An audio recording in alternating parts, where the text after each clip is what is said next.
Hey everybody, it's Alonso. Welcome to Breakfast All Day here with Matt and Christy, and we are all of us survived another week, and so we're here to take a look at the 7 days just passed. So we got news, we got a few marquees, the whole 9 yards. Christy, kick us off. I like how you say it's Alonso, and also Christy and Matt are here, like we're your pips. Because I'm the one speaking. That's all that means. We are obviously co-equivalently important to this. Also, here are other people.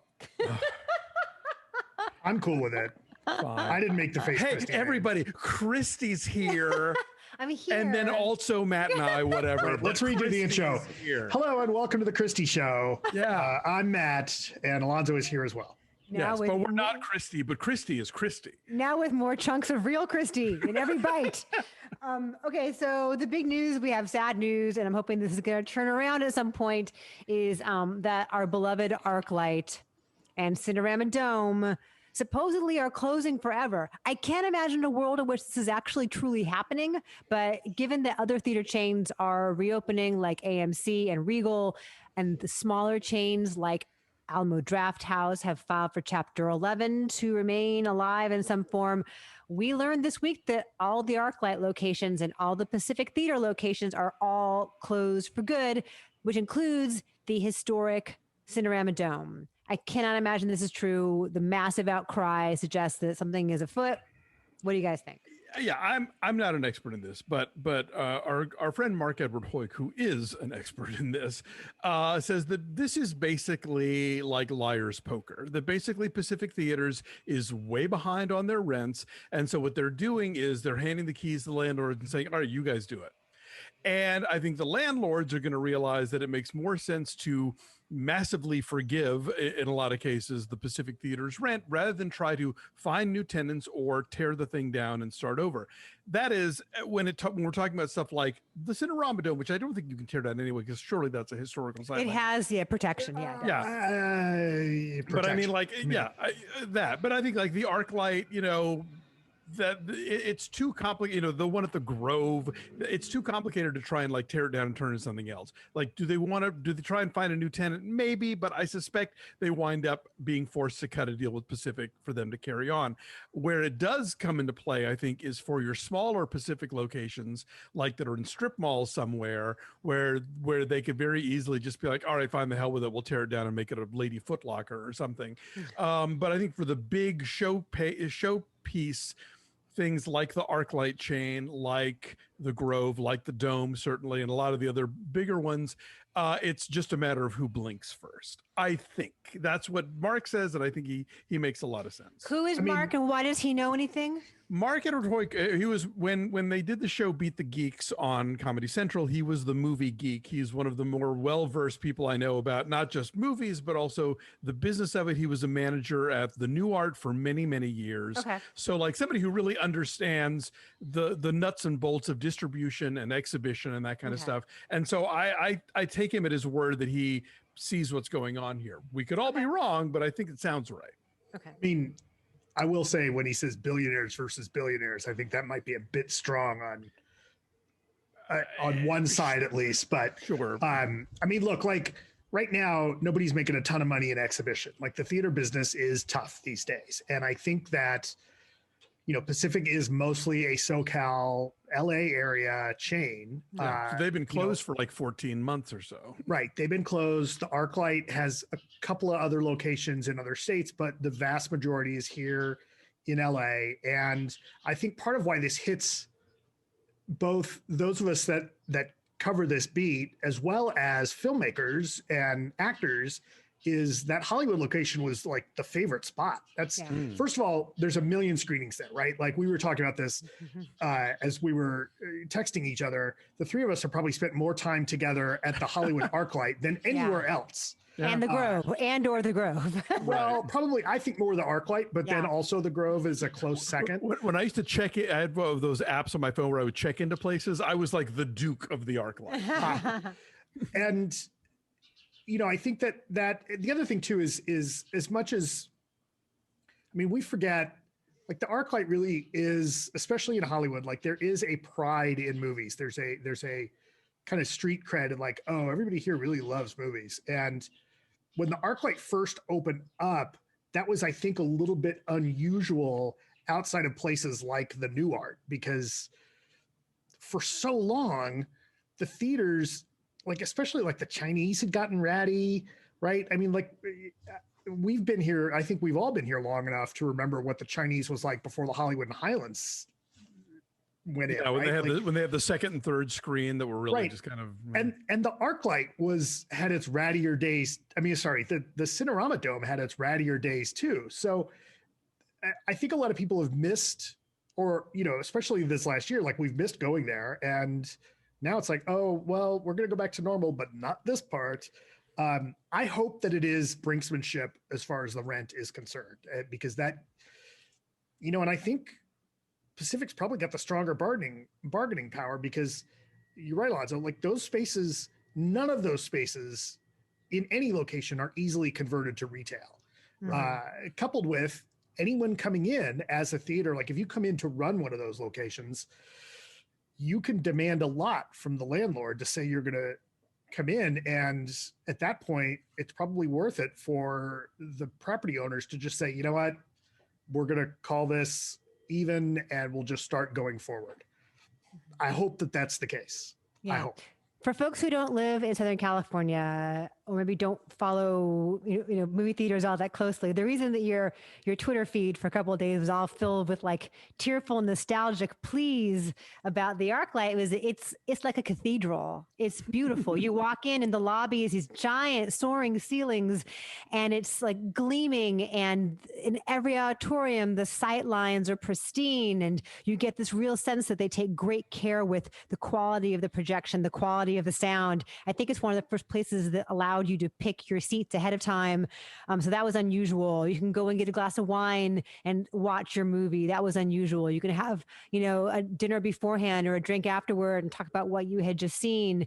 There's like a little place to get coffee and peruse the bookshop. I mean, it was a pristine place to see a movie, but also there was a real sense of community, and it was a great equalizer in a lot of ways. And that's why you have people like us, but then regular film goers, but also like Barry Jenkins and Edgar Wright and Ryan Johnson and Gina Prince Bythewood and Lulu Wang and name it, talking about how important this place is to them. So whether you're a film goer or a filmmaker, you knew that what you were about to watch was in the best possible hands. I also moderated a ton of Q&As at the Arclight over the years. Same here. And like the staff consistently so professional, so warm, had their shit together.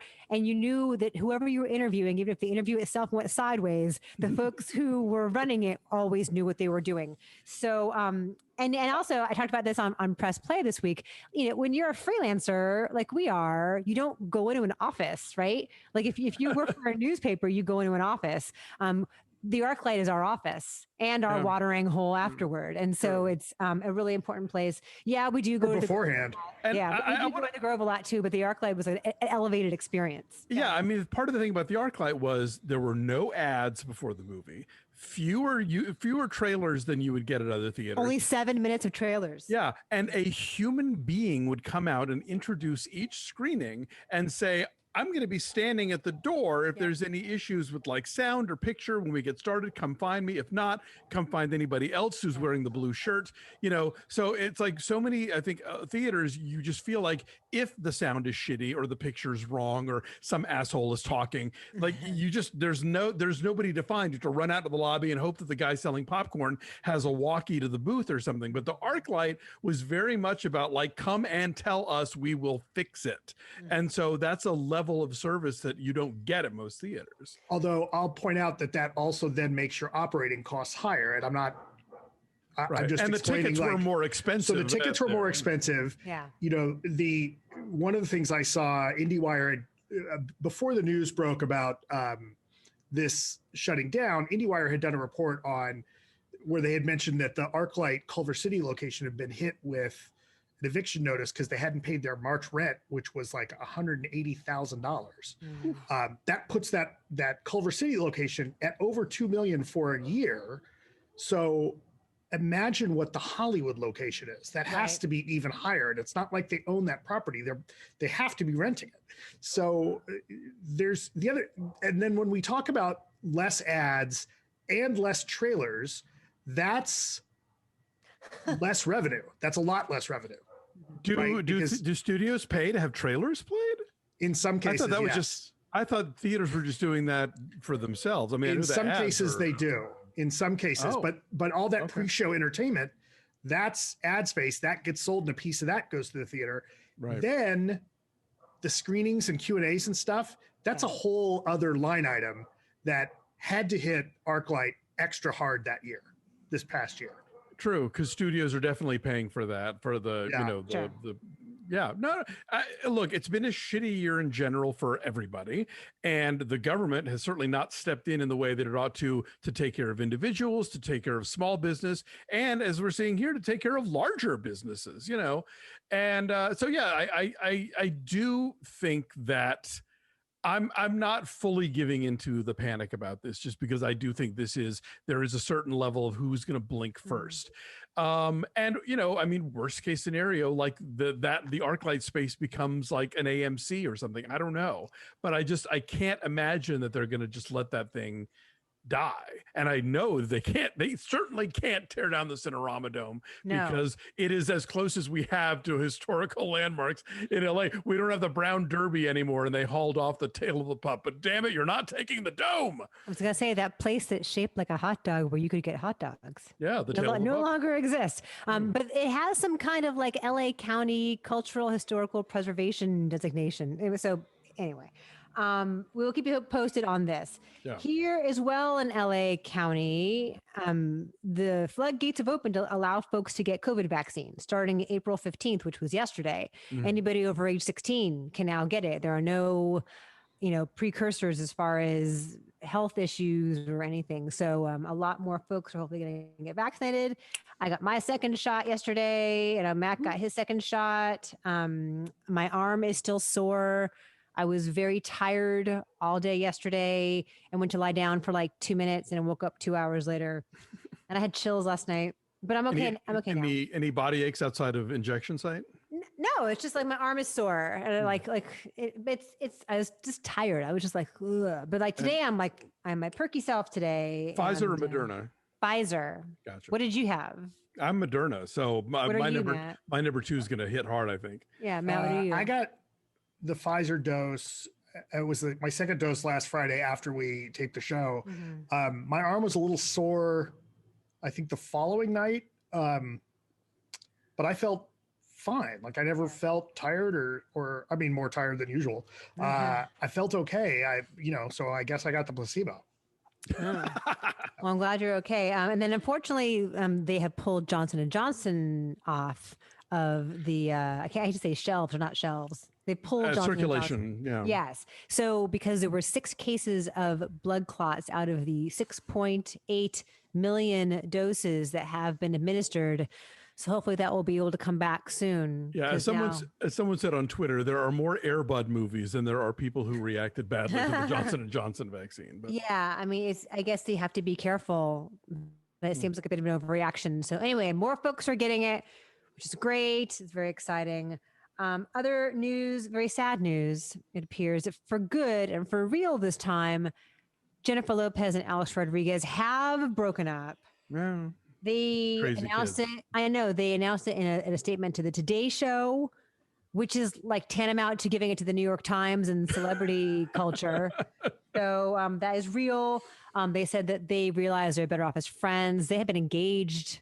They've been together for a few years. And there was like a rumor last month that it was over, but now it really is. But also ESPN is mad at A-Rod because he bought or co-purchased the Minnesota Timberwolves and didn't tell ESPN and didn't let them break news. He does MLB color commentary for ESPN. He calls her Sunday Night Baseball games. And so they were mad that like he didn't break the news with them. He broke it with The Athletic. Well, does that not qualify as a conflict of interest as well? Well, no, because they're a basketball team. Oh. You have to tell me these things. From a sheer, they're a basketball, and the Twins are the baseball team. But yeah, so he this can't. This isn't basketball, Alonso. Oh, I wish it were. But the thing is, like he works for ESPN, and he went to a competitor to break the news with them, and so Bad form. So they are bad. Yeah. But also A-Rod posted a very, very sad Instagram story yesterday, like of the camera lingering over pictures of himself with J-Lo. And one of them was Jennifer plus Alex in a heart written in the sand. And he's not taking it well, guys. I'm worried about him. Did he put it to music? Do you remember the time? There was a song playing. It was very sad. Misty watercolor memories. Yes. Christy Teigen is back on Twitter. She is. She is. Our after long national nightmare is over. Yeah, she said, she left with much fanfare, saying how it's not the place that it was when she first came here and made so many great friends. And she hates to see it go, but it's changed and she changed and now it's over. And 3 weeks later, she's like, oh, I realized that I missed it. It sucks to lose friends. And so here I am and I'm back. So it's kind of like Michael Jordan, never really retiring. And I guess she is like the Michael Jordan of Twitter. So she should come back. Yeah, I think these days leaving Twitter is the equivalent of people like Daniel Day-Lewis or Anthony Hopkins saying, I'm retiring from acting. I'm not going to do it anymore. And then coming back and doing more movies. The thing that makes you who you are is still out there. So there is that. Let's talk about The Bachelor who came out. Yes. Yeah. So Colton Underwood. Yep. I have many thoughts. Like on the one hand, good for him and best of luck on your journey, sir. I know this has been difficult. I know you were raised in a very kind of fundamentalist religion background. And so that is always a challenge.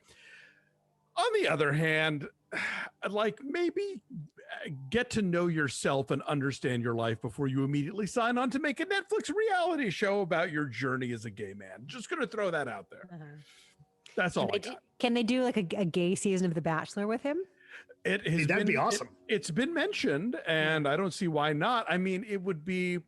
It's like the Hallmark thing. Like, do the people who are going to be aghast at this, among your fan base, are they outnumbered by the people already in your fan base who are totally cool with it, and the people who will now become part of the fan base because you're doing this? So, that's the math that they have to figure out. But I mean, look, at least half the audience of Showtime's Queer as Folk was straight middle-aged women who like watching dudes make out, and I can't blame them. So I wouldn't rule it out, but I mean, I think they have to sort of figure out. And obviously, The Bachelor is undergoing a lot of restructuring right now because Chris Harrison left under, those circumstances. So I wouldn't rule it out. We'll see. My thought is like, you're going through a lot right now. You're making a major life change. Maybe do it not on camera for 2 seconds, but who am I to judge? And also, The Bachelor does not exist in a vacuum. It's part of a giant corporation, which also owns Disney. And of course, like the Disney parks are very gay friendly, but is the Disney park as a whole something that they are comfortable sharing with a gay storyline? I think it's not a big deal, but are they risk averse enough that they won't do it? Disney has been pretty. I mean, like they did Modern Family. They're not the problem here necessarily. I think it's just more of a question of like, does the brand of this show loan itself to broadening out that much? A thing that also needs to be brought up real quick, by the way, is the whole stalking the woman that he picked on The Bachelor thing. Yeah. Which apparently, she lifted the restraining order. I assume they've worked things out, but like, she's been kind of quiet in all this, and she has definitely suffered at his hand indirectly. So I would like to hear more from her before we get completely on the bandwagon of Yay Colton, because something weird happened there. Yes. Yay. Cassie is her name. Cassie, so he was a virgin when he was on The Bachelor. And I guess there was an episode in 2019 where Billy Eichner was like a guest co-host, and he made some joke with him about, wow, you're a virgin. Like maybe you're gay. Maybe you could try out to be the first gay bachelor. And it was true. Anyway, he also played in the NFL. He was a tight end for the Chargers and the Raiders and the Eagles. So that is him. Billy Eichner tweeted, "Just watch, Colton will get a GLAAD award before I ever do." Chet Hanx. Let's talk about him. Oh my God. Son of Tom, who goes by Hanks, Hanx, which is how Tom Hanks signs his tweets. Chet Hanx, son of Tom and Rita Wilson, has a video out for his song called White Boy Summer, which at first I thought, like, is this a joke? When he first tweeted about, it's going to be a White Boy Summer, He's like a severely white dude with tons of tats. And he's rapping in this video and dropping N-bombs, which is difficult to listen to, and has all kinds of women in like bikinis and like Daisy Dukes twerking in his lap and on his face. And it's really uncomfortable. And part of me is like, is this some kind of misguided attempt at like David S. Pumpkin style performance art, or does he mean this? I sadly think there is no irony whatsoever in this, which makes it all the more difficult to watch. Yeah, Chet Hanx is a lot. Right. Like if you look back at the with Red Foo and what's his name, Party Rockers, right? Like those videos are over the top. LMFAO? Enough. Yeah, LMFAO. Like those are just over the top enough that you're like, okay, these guys are fucking around, right? Like, yes, they're doing the thing, but they've gone over the top with it. And I mean, if it's supposed to be, then it's badly directed because it doesn't come off that way. I mean, when he tweeted that or made that announcement on Instagram or wherever, like a month ago, that it's going to be a white boy summer, like, man, your parents are Tom Hanks and Rita Wilson. Your whole life has been white boy summer. Like, that's all that's it. Right? Western culture has been built on a series of white boy summers. I think they could take a summer off, frankly. Yeah, and he's tried to do sort of Jamaican patois in the past. Like he's not commenting on cultural appropriation. He's just doing it. Listen, Informer did that. Snow did that for Informer, and it didn't work out. I like you, boom, boom down. Exactly. Yeah, I mean, he tweeted the other day, like, this video is so bad and so embarrassing that Chet's dad needs to give both of his Oscars back. Right? I mean, but you just know, like at holidays, it's like, why can't you be more like Colin?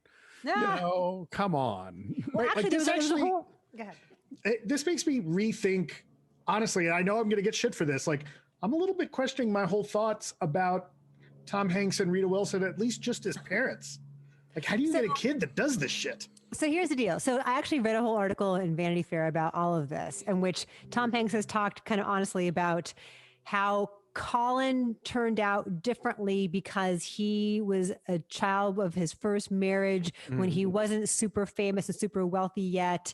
And so they raised Colin in a different way than just not as a child of privilege. Exactly. Right. And I guess like Tom Hanks and Rita Wilson tried to raise Chet as normally as they could while living in the midst of incredible wealth and privilege in Brentwood. Like making him wash his own car and like earn an allowance to get money to go out to dinner and trying to instill in him a work ethic, some semblance of normalcy. And it just didn't take. I mean, he is out there trying to make a living. I'll give him that. Like, he's not just sitting at home indulgently sponging off his parents. He's trying to create a career for himself. It's just a terrible one. I guess. Indeed. I would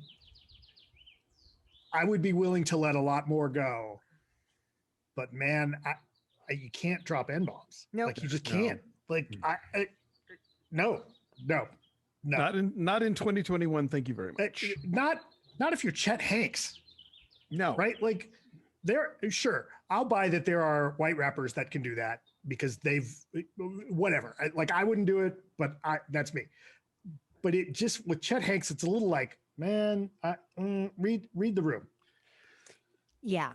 And not that it was okay before 2021. I'm just saying. No, but like we're here now and like stop it. Speaking of the children of privilege, did you guys see that Ivanka Trump got the vaccine? And she posted a picture of this on Instagram, posted a picture of her with a mask on, getting the shot, and encouraging everybody else to do the same. And all the fucking QAnon crazies went off on her. And they're all like, nope, no thanks, not going to make me do that. And then there are the conspiracy theories that A, she's not really getting the vaccine. She's just getting some kind of B12 shot. Or it's B, not her. It's not really her. How do we know it's her, you guys? Question everything. It's Melania. Look, I mean, why did they pitch the same fit about all the Fox people who have been like spreading misinformation and getting their shot at the same time? Because that's certainly been a thing that's been happening. Yes, that's why they all have to switch to Newsmax. all the way up to fucking Rupert, you know, like those guys were like totally all getting vaccinated. And it's like, Trump and Melania got vaccinated before they even left the White House. So they've all gotten it. It's just that Ivanka's the only one who like posted a public picture of it on social media. And dared to suggest to people that they do likewise. You know? Right. And so all the others are, all the Q people don't like this. Listen, guys, those 5G chips that they've inserted in us with those vaccines we're supposed to all be on board with this. We're not supposed to question anything. Aren't you hearing the voices? Because I'm getting the transmission right now. Maybe it's going to take a few more days for yours, Christy, to come in, and Alonso. But when that second one hits you, you're going to hear those voices loud and clear. I'll get my marching orders. Also, the other news, the vaccination news, is that the Pfizer CEO now says that a third dose will probably be necessary in the next year. So if we got Pfizer, like you and I did, Matt, we're going to need another shot. No, yeah, I mean, all of this is like people, you know, don't come to me with like, oh, before you said blah, blah. Like this is all unfolding in real time. Like science is happening before us. We're figuring out how this thing is going to go. They're still like testing it on certain ages. They're still, what's it going to be in a year? We don't know. It hasn't been a year yet. Like we're figuring this out as we go along. I do want to say, and sure, a medical professional says you're probably going to need a booster shot in a year, and maybe it's something you have to get annually, like flu shots. Okay, fine. But there is a little tiny bit of me that the CEO of the company says, hey, you're going to need another one of these next year, and the year after that, and after that. Oh, what, you want to hire Katy Perry to tell you? Like, I mean, who else is going to bring that up? I'm just saying, like, that's awfully convenient that somebody's going to have to buy all those vaccination booster shots, huh? I'm okay with it. A couple things. Universal Studios has reopened in the past couple of days. They had pass holders come back first, and then regular people can go buy a ticket. I know, Matt, you used to be an employee of Universal Studios. Yes. So front of the tram. Did Florida ever close? Seriously, I don't even know. Florida's asking more people to come. No, I don't know. I don't know. Also, you guys see that there's going to be a Borat extended cut? Yes. You see what the title of it is? Yes. Borat supplemental reportings retrieved from floor of stable containing editing machine. A multi-part special with behind-the-scenes footage from, and among it is that I guess I watched the trailer. He broke character at one point when he was like dashing away from the rally where he sang the Wuhan flu song. And he broke character about being worried about actually being attacked. And then I guess we learned that Maria Bakalova wrote the name of her lawyer on the inside of her thigh in case at the White House, in case she got into trouble, she would know who to call. So I had a hard enough time sitting through the Borat 2 once. I don't really need a longer version. I think we need to watch it, you guys. I think we need to know more about the Borat universe, don't you? I mean, I'm happy to watch it. Yeah, I watched the trailer, and there is that scene where he's like at the bottom of the ambulance, like sitting, or whatever truck it is. It looks like an ambulance, actually. It's like a van. It's like the broadcast van that he's holding the door shut and saying to his crew, having broken character, like, no, we need to go, or something bad and violent is really going to happen. Yeah. It's like, anyway, I kind of want to see that. That's interesting.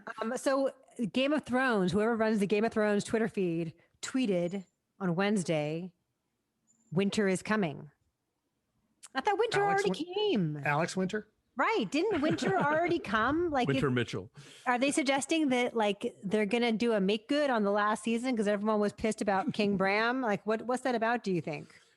I don't know. I think, well, every time I turn on HBO Max, it's the thing they try and throw me at. Apparently, it's the 10th anniversary of the premiere of the show or something now. And so I don't know. I've still never seen a second of it, so I got nothing. They're working on the prequels or something. Like, yeah, that's a thing. Allegedly. Either that or maybe the book's finally coming out that George R.R. Martin had never finished. They mean prequel winter, so like the one from exactly a century earlier that you haven't seen. Exactly. Fall is coming. They went back into the almanac to find out exactly what temperature it was that year before winter came.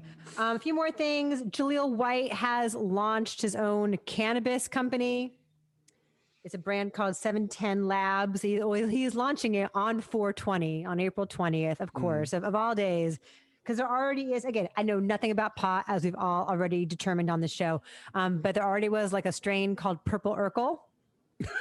and at first he was flattered by that. And then he's like, oh, I should be getting a piece of that. And so this is all like varieties of Purple Urkel. Did I smoke that? Yes, that is the joke. But that makes me wonder, like, okay, who's got the rights to actually name that character? Because I don't think Jaleel White has like the name rights to Urkel. Also true. Yeah. I imagine it belongs to the Disney entity that produced the show. Yeah. Oh, was it a Disney show? Okay. Well, it was on ABC, wasn't it? Probably was on a ABC. Disney show. That's true. And will this mean Urkelo's cereal is coming back? Was there Urkelos? There was Urkelo's strawberry. Well, listen, when you get those Urkel munchies, you're going to need something. Right? That's true. Exactly. We're going to have Bridgerton seasons 3 and 4, you guys. Yeah, I don't even know that I want to watch 2 if Regé-Jean Page isn't there anymore. True. But, whatever. Okay, great. Okay. Good for Shonda. I guess they're going to keep doing however many books there are.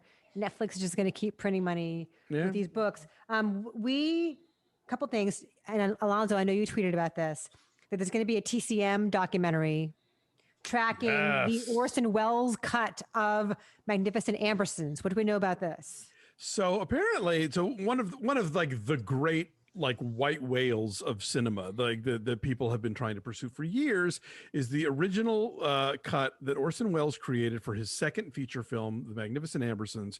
It was it screened to a test audience that did not go real well. Wells was in South America making a film called It's All True that the government had asked him to go do as part of the good neighbor policy during World War II about like life in Brazil or something. And so RKO got really nervous about Ambersons, and they were already sort of on the outs with Wells about all the fallout from the Hearst papers with Citizen Kane. So they got Robert Wise, who was the editor of Kane and Ambersons, to chop up the film, shoot a new, more upbeat ending, and that's what they released. And Wells was sort of helpless to stop them from doing it, and that kind of like set him off on the road of like never ever quite succeeding with a film again the way he had with Kane. There has long been thought the possibility that there was a print that RKO had sent Wells when he was in Brazil making It's All True that was his version of Ambersons.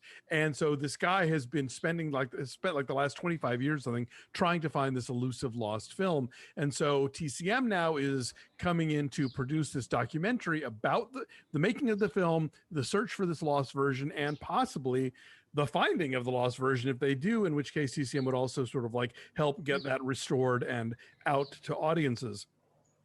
Thrilling if true.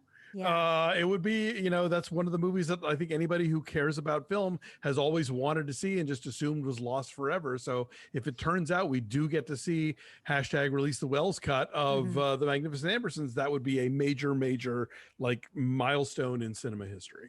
I've never seen The Magnificent Ambersons, but I know it's a big influence on Wes Anderson and particularly on Royal Tenenbaums, right? Oh, for sure. Even butchered, The Magnificent Ambersons is a masterpiece. So like even the version you can see now is still like one of the fucking greatest movies ever made. If we could see what it was supposed to be and what Wells wanted it to be, that would just be amazing. What happens though when let's say here's my prediction. That cut has been found, gets found, gets shown, and people were like, ugh. It's always possible, but at least we'll know what it was, and one of the things that makes this not entirely implausible is the fact that like these prints turn up all the time. Like as recently as 2018, we have a new cut of Metropolis because they found a 16 millimeter print of a longer version in like an archive in Argentina somewhere or something. So like it's not out of the question that this movie might exist. And even if it turns out that it's a letdown, at least it won't be a mystery. It will be a thing, like you may not have loved The Other Side of the Wind, but at least now we have The Other Side of the Wind, Yeah. The curiosity of it. Yeah. We got a few more things, a couple of events. May 8th is going to be a big concert to raise money for global vaccinations. Their goal is to raise $22 billion. Wow. Jennifer Lopez, Foo Fighters, Eddie Vedder, her, Selena Gomez is going to host it. They're going to do it at SoFi Stadium here in LA, which was built for the Rams and the Chargers. I'm guessing A-Rod won't be making an appearance. I don't think he's going to be doing his backstage Instagram stories anymore. Too soon, man. I hope they're socially distancing the audience, or it would seem like kind of a contradiction in terms. I'm not sure there's going to be an audience. I think they're just they're recording it there, and maybe a small, sparse audience, and they're going to broadcast it. It's going to be on several different networks all at the same time. Cool. So there is that. Matt Mikkelsen and Phoebe Waller-Bridge are going to be on the new Indiana Jones, the 5th Indiana Jones movie. That is kind of cool casting. I saw that somebody tweeted, I don't remember who it was, but somebody said like, yeah, that'd be great. Matt Mikkelsen can play a villain that keeps showing up and tangling with Indiana Jones. And I thought, man, who's going to tangle with that old man continually? Well, somebody said if you did the math of like the first one came out in 81 and it's set in like 1936 or something, that basically this one would have to be set in the late, like the year Star Wars comes out. Right? That's really funny. I think it's going to be in the 80s and he's looking for Doc Brown's time machine. There you go.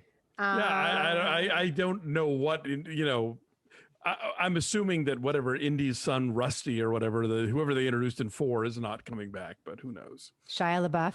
Yes. Yeah, I don't think Shia is invited to these things anymore. I don't think so. Just a hunch. One thing we should talk about, and I don't know how much time we want to talk about this, but Matt, we were texting about this. Every year during the Oscar campaign, there's always some sort of whisper campaign, some sort of smear campaign against whatever the front runner is for Best Picture. This is sort of a muted version of that because this whole year is weird, but there's a story in the LA Times about the concerns and the criticism of the way Nomadland depicts working Amazon. This is the smear campaign out to take down Nomadland. Chloe Zhao won the DGA, first woman of color ever to win, only the second woman ever. Catherine Bigelow won it for The Hurt Locker. And so that is looking like it's steamrolling toward Best Picture and Best Director wins in a couple of weeks or a week or so. And Matt, this is something you said that you had noticed that bothered you as well when you were watching it. Yeah, I mean, I haven't really thought about it all that much since, but when we reviewed it, I brought up a little bit.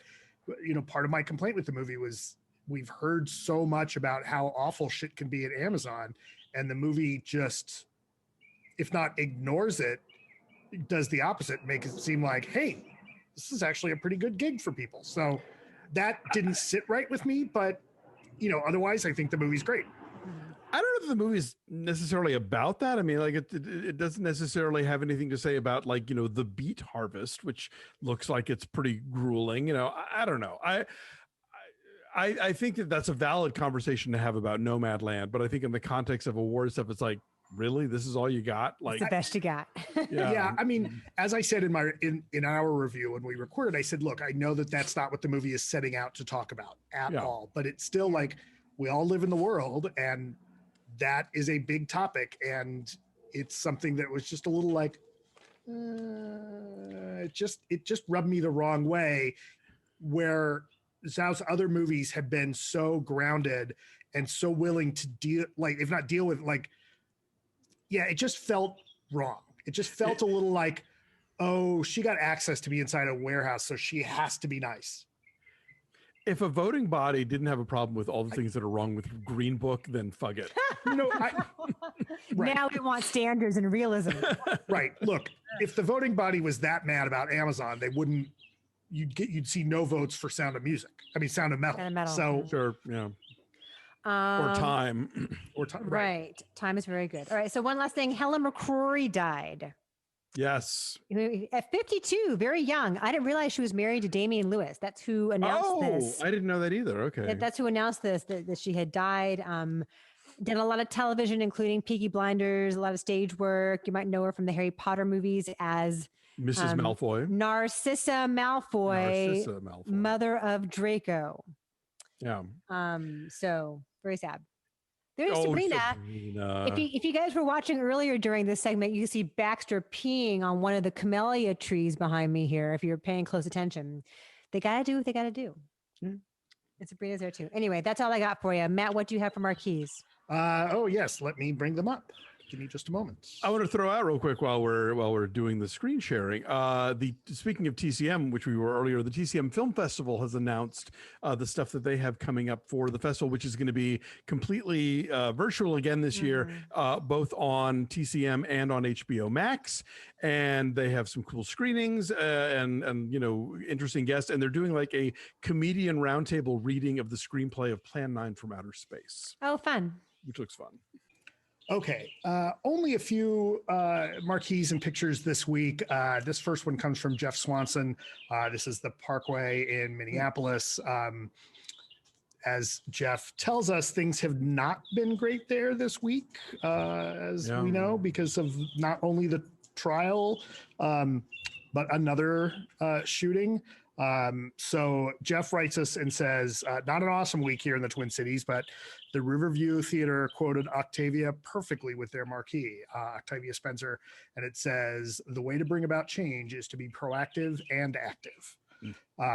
So thank you, Geoff, for sending that one in. And then Mark Francis Dong from the Bay Area sent us some new pictures.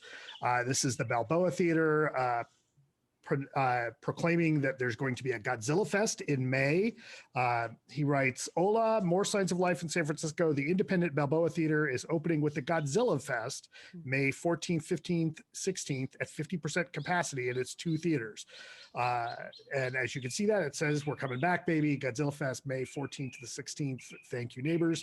They'll have 10 classic Godzilla movies on the roster and not that crappy 98 version in sight. And a pretty cool poster too. Here, let me show you the poster. Yeah, that is a super cool poster. Oh, cute. And you can support these guys at cinemasf.com. He says, thanks, Breakfast Gang. You've surely made this pandemic easier and more fun. Oh, thank you. So thank you, Mark. And that's it for this week. That is a cool poster. It's a silhouette of Godzilla, but you can see the eyes of Hedorah in it.